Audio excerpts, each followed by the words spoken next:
Let's be real. The world doesn't slow down for your pain. Life doesn't care about your excuses. And success, it only respects one thing: mental strength. You want to be unstoppable. You want to stop breaking under pressure. Stop questioning your worth. Stop living small. Then you need to build a mind that's unshakable. Because here's the truth: your mind is either your power or your prison. So today, I'm giving you 7 steps that will transform the way you think, act, and show up. Not someday, not eventually. Now, look around you. Every second of every day, your mind is absorbing data. Words, images, tones, energies. And whether you realize it or not, everything you allow into your mental space is either feeding your strength or feeding your self-doubt. It's not neutral. There's no in-between. The music you listen to, the shows you binge, the people you follow, the conversations you engage in, they're either building you or breaking you. If you're constantly surrounded by negativity, comparison, fear, gossip, chaos, how do you expect your mind to grow sharp, calm, and focused? You can't plant poison and expect power to grow. Mental strength doesn't begin with motivation. It begins with protection. You have to become your own gatekeeper, brutally selective, deeply intentional, because your mind is your most valuable real estate. And not everyone and everything deserves to take up space there. Do a hard audit. Who are the 5 people you interact with the most? What do your social media feeds look like? Are you learning, expanding, evolving, or are you being programmed by fear, by noise, by distraction? You can't expect to rise if you're feeding your brain junk food every day. Garbage in, garbage out. That's the truth people don't want to hear. Here's the thing: what you consume, you eventually become. You absorb the energy of what surrounds you. Spend too much time around people who complain, and you start seeing problems in everything. Spend your nights watching shows that glorify chaos, infidelity, or weakness, and your subconscious starts normalizing it. You don't even notice it happening. That's the danger. It's subtle, but it's real.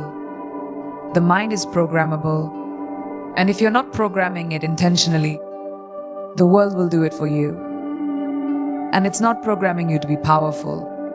It's programming you to be passive, addicted, distracted, reactive. That's why protecting your input is not optional. It's essential. Your mental environment is just as important as your physical one.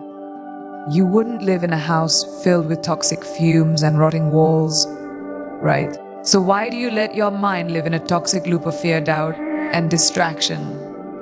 Clean it up. Detox your digital space. Unfollow people who don't inspire you. Cut conversations that revolve around hate and hopelessness. Limit the noise. Not because you're weak, but because you're focused. Because you've decided your future matters more than fitting in. Because you've realized peace is not passive. It's power. This is where the real shift begins. When you start feeding your mind with depth, with knowledge, with challenge, your perspective changes. You begin to think differently, speak differently, carry yourself differently. You start becoming the kind of person who's mentally resilient, not because life is easy, but because your mind is trained.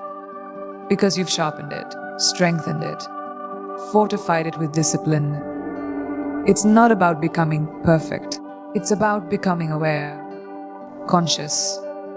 Mental strength is a result of daily decisions, minute by minute, input by input. And make no mistake, this is a lifelong practice. There's no final destination where you suddenly become immune to negativity. The world will always throw distractions your way. But when you control what enters your mind, you control how you respond to the world. That's your power. That's your edge. You are not at the mercy of your environment. You have the authority to design it. And when you do, when you surround yourself with wisdom, purpose, and real growth, mental strength becomes not just a concept, but a living, breathing part of who you are. The way you speak to yourself is the foundation of your entire mindset. It's the inner dialogue that nobody hears but you, and yet it shapes everything: your confidence, your courage, your decisions, your direction. Most people walk around thinking they have a thinking problem, but what they really have is a self-talk problem. They're stuck in a loop of silent sabotage, whisperings to themselves they would never dare say to another human being. You're not enough. You're going to fail. Why even try? Those thoughts are not harmless. They are commands, and your mind listens. You need to understand something critical. Your subconscious mind cannot tell the difference between truth and repetition. What you say to yourself over and over becomes your reality. If all you ever do is rehearse doubt, fear, and shame, then don't be surprised when your life starts reflecting exactly that. Your internal world becomes your external experience. That's why mastering your self-talk is not about empty affirmations. It's about rewiring your operating system. You are literally narrating your own future. So ask yourself, are you telling a story of power or a story of pain? Most people think mental toughness means being silent and stoic, pushing through without complaining. But real mental toughness, it begins with awareness. You have to tune into that voice inside you and challenge it. Not everything you think is true. Not every voice in your head is yours. Some of those words came from years of criticism, childhood trauma, broken relationships, rejection, failure. But just because they're loud doesn't mean they're right. And here's the truth. You don't have to keep repeating the things that once hurt you. You can change the script right now. So how do you start? You catch it in the moment. That instant your mind says, I can't. You respond with, watch me. When it whispers, you're not ready, you say, no one ever is, and I'm doing it anyway. This isn't delusion, it's discipline. It's you refusing to be bullied by your old limitations. Self-talk isn't about pretending everything's perfect. It's about reminding yourself of your power even in the middle of the storm. It's knowing that your words are weapons. They can destroy you or they can build a warrior out of you. You want to become mentally strong. Then you have to speak to yourself like someone who's going to win. Even when you're scared, even when you've failed, especially when you're alone, because that's when it matters most. Anybody can sound confident when things are going well. But when everything's falling apart, when there's no applause, no encouragement, no backup, that's when your self-talk becomes your survival tool. And if you haven't trained it, you'll fold. But if you have trained it, you'll rise with a fire no one can put out. That's real power. Let this sink in. You are always listening to you. Every insult, every doubt, every harsh judgment you throw at yourself sticks. So why not flip it? Why not feed yourself the same love, respect, and encouragement you give to others? This isn't about ego. It's about foundation. Confidence isn't born from compliments. It's born from self-respect. And self-respect begins with how you speak to yourself. Especially when no one's watching. That voice in your head is either your greatest enemy or your greatest coach. It's time to train it. Because if you don't speak life into your own soul, don't expect anyone else to do it for you. Discomfort is not your enemy. It's your invitation. Most people run from it, hide from it, numb it. But here's the truth. Everything you want exists on the other side of discomfort. Growth isn't found in the safe zones. It doesn't show up when you're relaxed, comfortable, and in control. Growth happens when your hands are shaking, your voice is cracking, and your heart is pounding. But you do the hard thing anyway. That's where transformation lies. Not in the easy, not in the effortless, but in the uncomfortable, uncertain, and unfamiliar. We've been conditioned to believe that comfort equals success. That the goal is to build a life so padded, so convenient, so safe, that we never feel pain again. But that's a lie. Because the moment you stop feeling challenge, you stop growing. Think about it, muscles don't get stronger without resistance. Diamonds don't form without pressure. And you don't become mentally strong by staying in places that never test your limits. Discomfort is life's greatest teacher. If you're willing to sit with it long enough to learn, every time you step into something uncomfortable, whether it's a difficult conversation, a new challenge, a big risk, you're not just proving something to the world. You're proving something to yourself. You're telling your mind, I can handle hard things. And that message, it rewires your brain. It builds emotional stamina. It gives you grit. Most people wait for confidence before they move. But the truth is, confidence is built in the moment of action, not before it. You don't become brave by avoiding fear. You become brave by walking through it. You have to start seeing discomfort differently, not as a red flag, but as a green light. When it shows up, don't shrink. Lean in. Ask yourself, what is this moment trying to build in me? Maybe it's trying to teach you patience. Maybe it's building resilience. Maybe it's exposing your limits so you can stretch beyond them. Whatever it is, don't fight it. Don't rush to numb it with distraction or avoid it with excuses. Because what you avoid today becomes the weakness you carry tomorrow. This doesn't mean you have to live in chaos or chase pain for the sake of it. It means you learn to respect the discomfort. To recognize that every time you step outside your comfort zone, you're expanding your capacity. You're building a new version of yourself. Stronger, smarter, sharper. Discomfort is not a punishment. It's a process.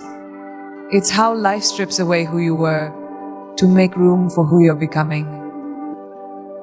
And the more you welcome that process, the faster you evolve. If you want to be mentally strong, stop asking for the path of least resistance. Start asking for the path that makes you rise. That path will be hard. It will test your patience, your pride, and your perseverance. But it will also reveal to you a version of yourself you've never met before. A version that doesn't crumble under stress. That doesn't need constant praise to keep going. That doesn't back down when life gets loud. That version is only born through discomfort. So stop resisting it. Start embracing it, like the friend it really is. Not everyone in your life is meant to go where you're going. That's a hard truth most people ignore. And it costs them their peace, their progress, and sometimes even their purpose. If you're constantly carrying people, opinions, guilt, and memories that no longer serve you, don't be surprised when you feel heavy all the time. You can't fly when you're weighed down by what should be, who should have stayed, or what others think of you. Mental strength doesn't just come from what you add to your life. It comes from what you're bold enough to remove. You don't need to hate someone to outgrow them. You don't need drama to walk away. Sometimes, the most powerful move is a quiet exit from what keeps you small. The key to pay attention to how people make you feel after you leave their presence. Do they drain you? Do they doubt you? Do they dismiss your dreams or constantly bring chaos into your space? If the answer is yes, you're not being loyal by keeping them close. You're being reckless with your energy. Strong minds guard their peace like their life depends on it. Because it does. And let's be honest, some of the heaviest weight you carry isn't even other people. It's your own emotional clutter. The guilt from past mistakes. The shame from things you can't undo. The fear of being judged. The need for approval. These are not badges of honor. They're anchors. And you keep dragging them into your future like they belong there. But they don't. At some point, you have to stop defining yourself by who you were and start choosing who you're becoming. Your future doesn't need the baggage of your past. It needs your focus, your clarity, and your freedom. Mental strength requires emotional discipline. That means learning when to stay and fight and when to walk away and protect your peace. Not every battle is yours to fight. Not every argument deserves your response. Not every person needs access to your time, your energy, or your heart. You don't owe anyone your burnout. You don't owe anyone your constant availability. You owe yourself your own growth, and that growth demands space. Space that cannot be filled with toxicity, resentment, or guilt trips disguised as love. Cutting emotional dead weight isn't cold. It's clear. It means you've decided that your mental well-being matters more than keeping broken dynamics alive. It means you're no longer interested in being the emotional dumping ground for people who refuse to heal. It means you stop explaining your boundaries and start enforcing them. It's not selfish, it's survival. You can't pour into your future if all your energy is being leaked into the past. You can't elevate while holding on to what drags you down. You are not responsible for fixing everyone. You are not obligated to carry what's breaking you. And you are not weak for choosing peace over chaos. In fact, it takes tremendous strength to walk away from what's familiar but toxic. To say, I deserve more, and mean it. That kind of strength doesn't scream. It doesn't beg to be understood. It simply moves on. And in that movement, you free yourself. You lighten your load. And for the first time in a long time, you start to breathe again. You don't become mentally strong by accident. You become mentally strong by design. It's not about waiting for motivation to strike. It's about building a system that doesn't rely on it. That's where rituals come in. Not habits, rituals. There's a difference. Habits are mechanical, rituals are sacred. They're the intentional actions you take every day to connect with your higher self, sharpen your mindset, and lock into your purpose. If you want to change your life, you must first change your rhythm. Chaos doesn't breed strength. Structure does. The truth is, your rituals reveal your standards. What you do consistently shows what you value. So if your mornings start with mindless scrolling, skipping breakfast, rushing out the door, and reacting to the world, you're not living, you're surviving. Mental strength isn't born in the big moments. It's forged in the small, unseen routines that you stick to. Especially when no one's watching. You want clarity, create it.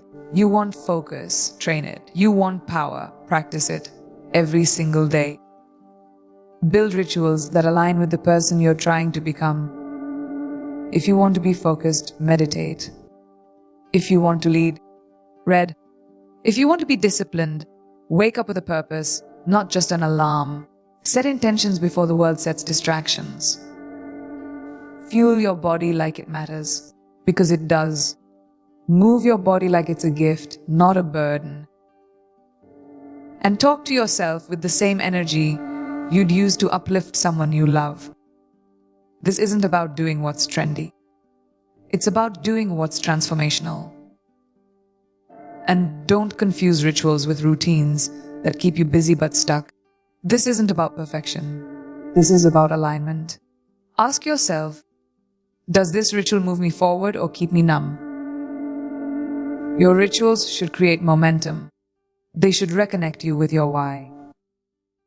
They should remind you who the hell you are when life tries to make you forget. Rituals are anchors. In chaos, they ground you. In doubt, they center you. And when life feels like it's spinning out of control, they bring you back to you. There will be days when you don't feel like showing up. Do it anyway. That's the difference between being interested and being committed. When it's hard, that's when it counts. That's when your rituals do the real work. Anyone can journal when they feel inspired. Anyone can meditate when life is peaceful. But to do it when your world feels like it's falling apart, that's when the muscle is built. That's when you're no longer just performing rituals. You're living them. And that's when you start to feel a shift. Rituals are not magic. They're mirrors. They show you what you've been avoiding. They reveal the gaps in your discipline. But they also unlock your greatest potential. Because when you do something with intention, over and over, it becomes part of your identity. It becomes your edge. So protect your rituals like your life depends on them. Because your future does. When the world is loud, your rituals become your silence. When you're lost, they become your compass. And when you're broken, they become the ground you rise from. You will not always have time to respond. Life moves fast. People test you. Pressure builds. And in those moments, when you're hit without warning, it's not your carefully crafted response that shows up. It's your reaction. That's why mental strength isn't just about what you say or do when you have time to think. It's about how you automatically move when the heat is on. Your reaction is your real training. It's your raw programming. And if you don't train it, it will betray you every time under pressure. Most people spend their lives reacting from pain, not purpose. Someone disrespects, explode. A situation doesn't go their way. They spiral. One setback and they're done. That's not power. That's reactivity. It's living like a puppet, pulled by emotion, circumstance, and ego.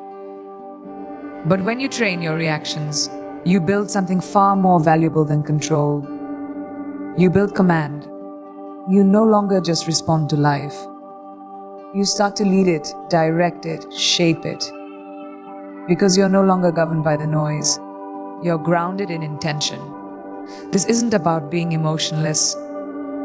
It's about being emotionally intelligent. Feel everything. Anger, fear, frustration, hurt. But don't let those feelings make your decisions. Pause. Breathe. Watch yourself in real time. Training your reaction means you've done the work before the crisis comes. It's not about pretending you're calm. It's about becoming the kind of person who's trained to stay calm. Because when the storm hits, you won't rise to the occasion. You'll fall to the level of your preparation. And that's where reaction becomes your superpower or your downfall. You can't fake this. You train it in the small moments. Someone cuts you off in traffic. Do you explode or stay centered? You get bad news. Do you spiral or focus? You're criticized. Do you defend your ego or stay rooted in your truth? Every one of those moments is a rep. And the more you train, the more automatic your strength becomes. You stop leaking energy on things you can't control. You stop being a slave to triggers. You stop letting people pull you into battles that cost your peace. That is freedom. Understand this. Strong reactions come from unhealed wounds. If you keep snapping, shutting down, or running away when life gets hard, it's not because you're weak. It's because you haven't trained. You haven't sat with your triggers. You haven't faced your internal war. But once you do, once you stop avoiding and start preparing, you become unshakable. The situation might still hurt, but it won't own you. You'll feel it, but it won't derail you, because now you've built the muscle. Now you've trained for the fire, not just the comfort. This is what mental strength looks like in motion. It's not loud, it's not dramatic, it's precise.